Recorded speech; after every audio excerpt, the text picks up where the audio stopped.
SBY mungkin tidak tersentuh oleh hukum, namun ia disandra oleh Jokowi.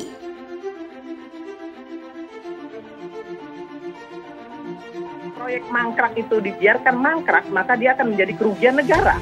Nah, kalau kemudian dia dilanjutkan, maka dia akan menjadi bermanfaat bagi bangsa ini. Jadi nggak ada itu persoalan gunting menggunting pita atau harus berterima kasih dan lain sebagainya. Kenapa? Karena ini kan bangsa loh, untuk bangsa dan negara. Untuk apa bicara terima kasih dan tidak terima kasih? Itu kan hal-hal yang menurut saya melankolis banget ya untuk disampaikan ke publik seperti itu dalam kaitan misalnya ingin menaikkan popularitas sebuah partai. Menurut saya juga nggak ini ya, tidak cukup konstruktif. Demokrat ini bukan partai oposisi gitu. Tidak bisa dia jadi oposisi dan mengoreksi kesalahan-kesalahan pemerintah. Kenapa? Karena dulu ketika berkuasa dia jauh lebih buruk dari ini. Jauh lebih buruk dari PDI Perjuangan. SBY jauh lebih buruk dari Pak Jokowi gitu. Jadi nggak bisa dia ngoreksi. Dan Pak Jokowi juga akan selalu lebih baik dari Pak SBY sampai hari ini dan sampai kapanpun. Karena ya apa yang prestasi yang dilakukan oleh SBY apa gitu. Kalau kita ingat SBY, yang kita ingat apa? Candi Hambalang, korupsi, Partai Demokrat dari ketua umum, sekjen, sekretaris, semuanya elitnya masuk penjara kan, itu faktanya gitu. Udah nggak bisa dibantah lagi.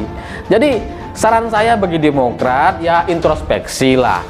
Mengkritik itu boleh, silahkan. Tapi kalau Anda nyinyir, mempermasalahkan dan membandingkan dengan zamannya SBY, itu Anda bunuh diri namanya. Para pemimpin global mengakui betapa revolusionernya sosok Jokowi karena berhasil mengambil langkah yang tidak dilakukan oleh pemimpin Indonesia sebelumnya. Salah satu aspek terpenting dari kebijakan Pak Jokowi yang dinilai tegas adalah bahwa ia mampu melakukan perombakan besar-besaran terhadap seluruh kabinet dan kementerian yang dinilai lamban dalam menangani problem di negeri ini. Langkah ini jelas sangat revolusioner, Bang. Jika melihat catatan politik dari pemerintahan sebelumnya yang bahkan bertahun-tahun dipimpin oleh pemimpin yang lamban dan kurang tegas.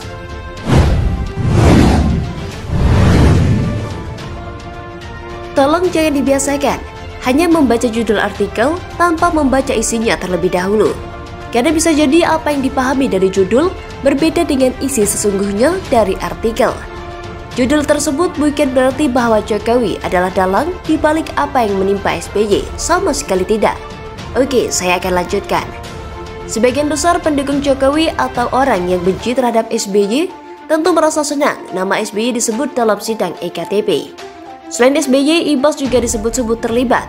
Saya yakin mereka berharap EKTP bisa membuat SBY apes, minimal masuk penjara.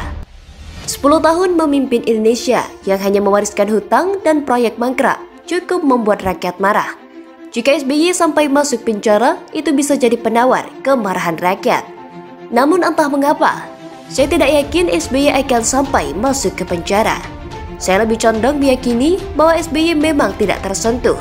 Ia seolah-olah kebal hukum.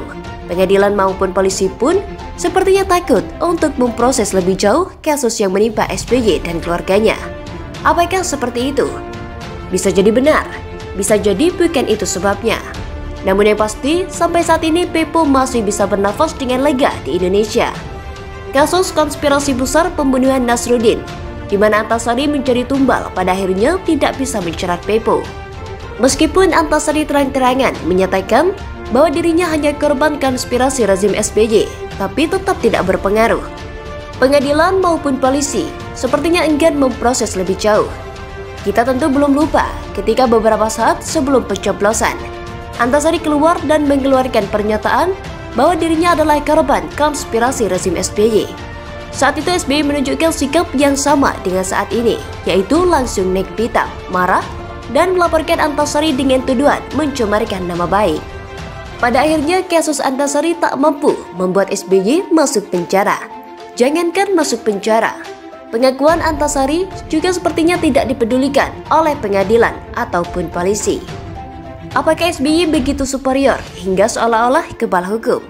Apakah memang seorang mantan presiden pantang terjerat kasus hukum? Saya melihat ada peran Jokowi, baik langsung maupun tidak langsung. Saya yakin Jokowi paham betul boroknya SBY. Namun Jokowi merasa tak perlu mengumbar borok SBY ke publik. Untuk apa? Ya kira-kira seperti itu.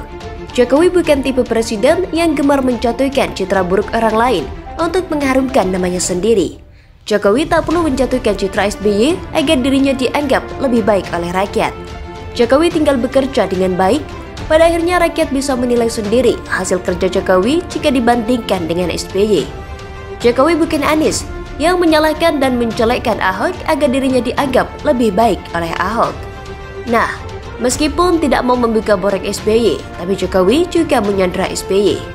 Jokowi tidak membiarkan SBY bergerak dan ngomong bebas sesuka hatinya. Jika SBY mulai bandel dengan melakukan aksi atau ngomong macam-macam yang menjelek-jelekkan pemerintah, borok SBY cukup dibuka sedikit. Bukan untuk menghancurkan hidup SBY, namun sebagai peringatan agar SBY tidak bertingkah macam-macam. Jokowi masih punya hati sehingga membiarkan SBY bisa bernafas bebas meskipun boroknya banyak.